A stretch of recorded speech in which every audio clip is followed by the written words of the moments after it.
जय श्री सीताराम जी महाराज की जय हो। जब सीता जी की खोज के लिए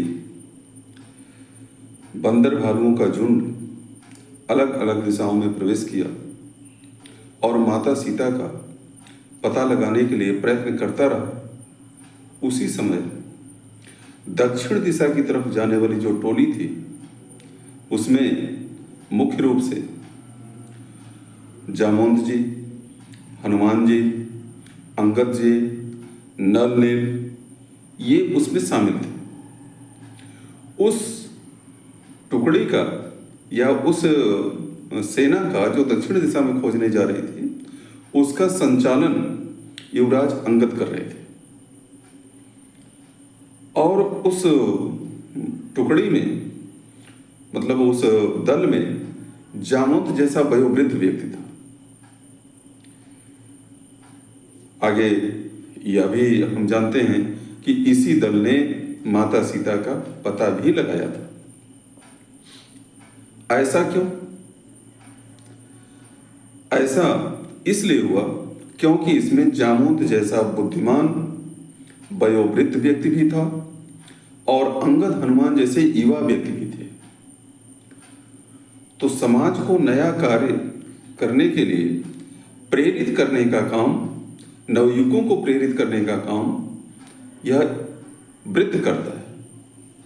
वृद्धों की बुद्धि और युवकों का जोश यह नई दिशा दे सकता है। जिस समय संपाति ने कहा कि जो लागे 7 योजन सागर, यह 100 योजन जो फैला हुआ सागर है इसको जो लांघ जाएगा वही उस लंका में प्रवेश कर सकता है और वही राम जी का कार्य कर सकता है। अब इस बात को सुनकर जितने बंदर भालू थे उस दल वाले सब जो है अपने अपने बल को बताते हैं कि कोई कहता है कि मैं जो है एक छलांग में 10 योजन जा सकता हूँ, कोई कहता था मैं 20 योजन जा सकता हूँ, कोई 50 योजन जा सकता था कह रहा है। अंगद जी कहते हैं कि मैं जाने को तो जा सकता हूँ। अंगद कहीं जाऊं मैं पारा, जिय संशय कछु फिरती बारा। अंगद जी कहते हैं मैं जाने को तो जा सकता हूँ लेकिन वापस आने में मुझे संदेह। अब अंगद जी जा सकते हैं तो वापस क्यों नहीं आ सकते? क्या जाते समय शक्ति ज्यादा रहेगी और आते समय शक्ति कम हो जाएगी? ऐसी बात तो है नहीं। जो एक छलांग में 100 योजन लांघ सकता है वह वहां से भी, लंका से भी छलांग लगा करके इस पार आ सकता है। तो फिर अंगद जी ने ऐसा क्यों कहा कि मैं जाने को तो जा सकता हूं लेकिन वापस आने में संदेह है? कहा जाता है, एक किंवदंती है कि जिस गुरुकुल में अंगद जी पढ़ते थे उसी गुरुकुल में रावण का पुत्र अक्षय कुमार भी पढ़ता था। बात बात में एक बार विवाद हुआ। राक्षसों का तो स्वभाव ही था झगड़ा करना। किसी बात में झगड़ा किए और अंगद ने एक घूंसा मारा, अक्षय कुमार मूर्छित हो गया। यह बात जब गुरु जी को पता चली तो गुरु जी आए और उसका किसी ढंग से उपचार किया गया। इसके बाद गुरु को क्रोध आया और कहे तुमने इसको मारकर मूर्छित कर दिया है, अगर यह अक्षय कुमार एक घूंसा भी तुम्हें मार देगा तो तुम्हारी मृत्यु हो जाएगी। अंगद जी को यही बात स्मरण था कि मैं जाने को तो लंका में जा सकता हूं और जब जाऊंगा तो सामने सामने रहेंगे। लांघूंगा सिंधु इधर से तो जगदम्बा सम्मुख आएगी, अपना बल देकर मुझको लंका नगरी पहुंचाएगी। माता सीता जी के बल से मैं उधर जो है पहुंच जाऊंगा क्योंकि सीता जी सम्मुख रहेंगे। लेकिन सुध लेकर जब लौटूंगा तो पीठ उधर हो जाएगी, उस समय मेरी ध्यान पूजा कुछ काम नहीं कर पाएगी।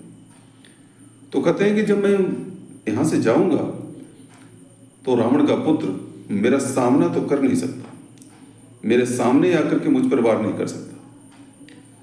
लेकिन मैं उधर से जब सूदी लेकर के, खबर लेकर के वापस लौटूंगा तो हो सकता है, राक्षस है, राक्षस लोग छल करते हैं, जब मैं लौटूंगा तो हमारी उधर पीठ रहेगी, हो सकता है पीछे से आकर के वो मुझे एक घुसा मार दे और गुरुजी की बात, गुरुजी का जो श्राप लगा हुआ है उसके वजह से मेरी मृत्यु हो जाए, इसलिए मुझे इस बार आने में संदेह। जामवंत जी ने उनको समझाया, कहा आप दुखी मत होइए, हम आपको जो है भेज ही नहीं सकते, पठई किम सबही कर नायक। जामवंत जी कहते हैं कि हे अंगद जी, आप हर प्रकार से योग्य हैं, लेकिन हम आपको भेज नहीं सकते क्योंकि आप हमारे इस समूह का, इस दल का नेता है, नायक है, तो आपको जो है संकट में नहीं डाला जा सकता। कुछ विद्वान एक कहानी ये भी सुनाते हैं कि मंदोदरी का पहले बाली के साथ प्रेम था, और जब इस बात की खबर मंदोदरी के पिता को चली तो जो है मंदोदरी का विवाह रावण के साथ करने के लिए आतुर हुआ। उस समय, जिस समय रावण के साथ मंदोदरी का विवाह हो रहा था, उस समय बाली और मंदोदरी के संपर्क से उसके गर्भ में एक पुत्र रह गया था। और कहते हैं कि जब रावण लेकर के मंदोदरी को चलने लगा तो उस समय जो है मंदोदरी के पिता ने और मंदोदरी ने आग्रह किया, मंदोदरी ने रावण से कहा कि मैंने सुना है कि आप जब गर्जना करते हैं तो स्त्रियों के गर्भ स्रवित हो जाते हैं। रावण ने कहा हाँ, तो कहे मैं वही गर्जना जरा सुनना चाहती हूँ कि कितनी तेज गर्जना होती है। रावण ने अट्टहास करते हुए गर्जना किया और उस समय मंदोदरी का जो गर्भ था वो गिर गया। इस अट्टहास को सुनकर के बाली दौड़ता हुआ आया, लेकिन चूंकि रावण आगे निकल गया था और वो जो बच्चा रास्ते में गिरा था उसको बाली उठाकर लाया और तारा और बाली ने उसका पालन किया। वही बालक अंगद था। तो अंगद वही कहता है कि मैं मंदोदरी का पुत्र हूं, मैं यहां से तो चला जाऊंगा, लेकिन हो सकता है वहां पर मंदोदरी ने अपना मातृत्व स्नेह दिखा करके या कोई छल प्रपंच करके या कोई माया करके मुझे अपने प्रेम में, अपने वात्सल्य रूपी प्रेम में बांध ले, तो मेरा वापस आना लगभग असंभव है, इसलिए मुझे इस बार आने में संदेह है। तो ये जो है तमाम की किंवदंतियां कही जाती हैं, कहीं न कहीं इसका प्रमाण भी मिलता है। हर विद्वान अपने अपने ढंग से उसको लिखे हैं, किसी बात को इस ढंग से ही प्रमाणित नहीं किया जा सकता कि इस ग्रंथ में नहीं है, और यह भी नहीं कहा जा सकता कि यही सही ही है। मुख्य आधार श्री रामचरितमानस को हम लोग मानते हैं, लेकिन एक किंवदंतियां हैं जो समय समय पर जगह जगह उल्लेखित की गई हैं, जिसका जिक्र मैंने किया।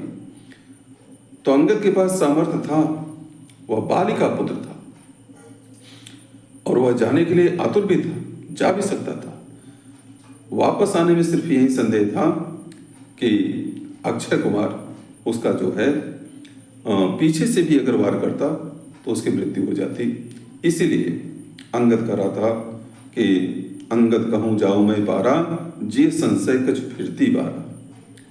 तो जामवंत ने कहा कि नहीं नहीं, जामवंत कह तुम सब लायक। जामवंत जी ने कहा कि हे अंगद, युवराज, तुम सब लायक हो, तुम सब कार्य कर सकते हो, लेकिन हम आपको भेज नहीं सकते हैं क्योंकि आप हम लोगों के नायक हैं।